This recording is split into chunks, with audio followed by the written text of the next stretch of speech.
Blogs are one of the most consistent kinds of content requests that I get. Blogs are quick, easy, and honestly, they're pretty fun to create blog posts. So at this point, it takes me a couple of hours to put together a really decent blog post. But that wasn't always true. It used to take me like 5 or more hours to do all the research and gather all the content and everything. But over the years, I have created a 6-step blog creation process. And today I'm going to share that with you.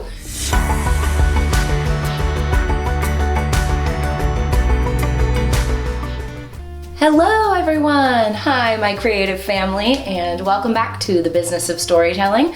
I'm Caroline Cole, and I'm really excited to share with you today's topic. We are back in the writing realm today. Here is my foolproof 6-step blog creation process. Let's get into it. 1. You always start with client info. So whatever the client provides, that's your starting point. For me, sometimes with a client, they will write me a rough outline. Sometimes they'll send me a list of a bunch of research sources that they've been looking at that I can start looking at what other people are writing and realizing that we're going to be creating in that kind of realm. Whatever the project, whatever the client, find a way to make sure you spend some time picking your client's brain or getting the information that they are wanting to start the blog post off with. And if they don't know and they're giving you more creative control over it, then you want to make sure and get on the same page so that they know what kind of blog post that you're going to be creating and making sure that it fits within the realm of what their content should be. 2. After you have all that client info, you're going to do a little bit of research. And how much you receive from the client really is going to dictate how much time you spend researching. For example, if they send you 5 or 6 sources to start with, then boom, you don't have to spend that much time researching because you're going to just go through those sources. Regardless of how much time you spend there, you don't want to skip this step. You need to know what other people are saying on this topic that you're writing in, because you're not writing in a void. It seems unlikely at this point with the whole of the internet here that you are the only one writing on this topic that you are about to create a blog post for. Now, granted, you want to have a particular twist, a particular take on the topic, but you want to know what other people are saying on it, so you're going to need to spend some time researching. It can be detailed, you can look into scientific journals if you're doing something more in the science realm, or you can just do a quick Google search, or 1 or 2, depending on the topic that you're working in. In this step, I will at the very least, do a quick Google search on the topic, make sure I know what keywords that my future audience is going to be searching so that I know what other things are going to come up with their search along with my blog post. I want to imagine that I'm the reader looking for information. I want to read several other blog posts on a similar topic so I know what other information they're going to be getting in addition to the blog post that I'm going to write.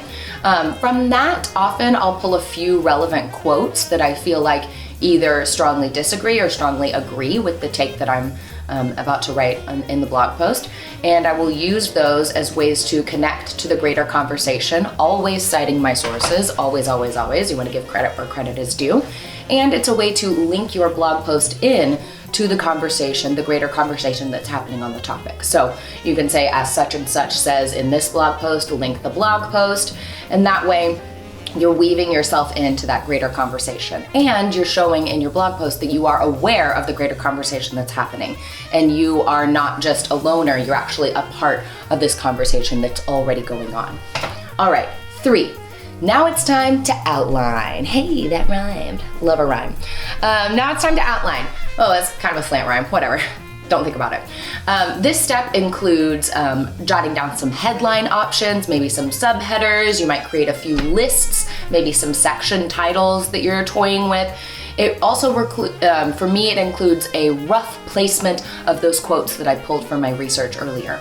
So I don't like to spend too much time on this step. It's like a 5 to 10 minute situation, and I'll be like, okay, here's like 3 headline options, here's a couple of subheaders.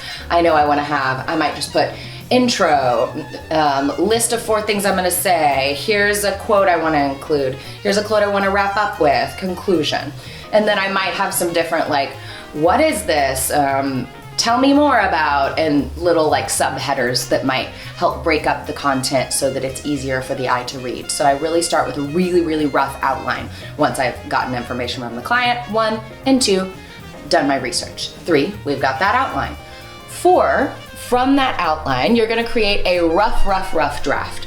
So again, I think we've talked about rough drafts before. This is a way to get through writer's block as well, as we spoke about a couple of weeks ago. This rough draft is not good, y'all. It's just like throwing some shit together so that you can get something to edit. And you've already done your research. You already know what you're talking about. You have your outline.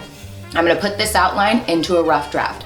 Again, depending on the information from the client, I might spend just a tiny bit of time like writing transitions and tying sentences together.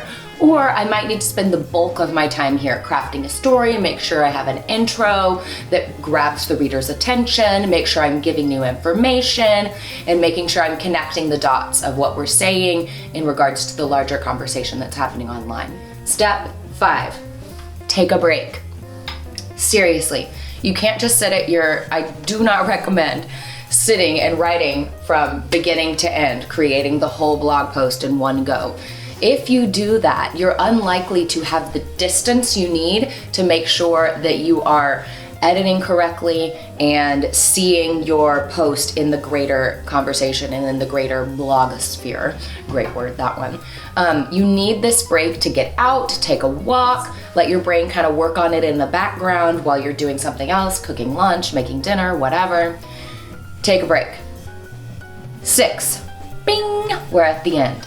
Now it is time to create that final draft. So it's time to read what you've written as if you were the audience, the potential client. What is the audience gaining from this blog post? How are they hooked in to make sure that they are paying attention? Is it interesting? Is it attention grabbing? Read it from someone else's perspective as if you were that audience member. Is it clear? Is it formatted in a way that's easy to follow, so you can get the information quickly, even if you don't read every word? The amount of people that read every word in a blog post is like, I don't know, 2 or 3%. First of all, I made that statistic up. But it's a very small percentage of the people who scan and grab information for blog posts. So you wanna make sure that your formatting is easy to decipher. This is also good for SEO, which we'll have to do another video on in the future. You make the information accessible, make it interesting, polish it up to make it shine, pop off the page. In this step, I'll often use an editing companion. I'll have another blog post that really goes through other editing tools and companions, but one that I love that I will share with you today is the Hemingway editor. I will use the Hemingway editor, or I will send this off to a fresh pair of eyes. Like my assistant will give it a once through just to make sure that it's accomplishing the goal that I set out to accomplish when I started writing the blog. So then, after at least I and another person and an editor has looked at it, I submit it to the client. And there you have it.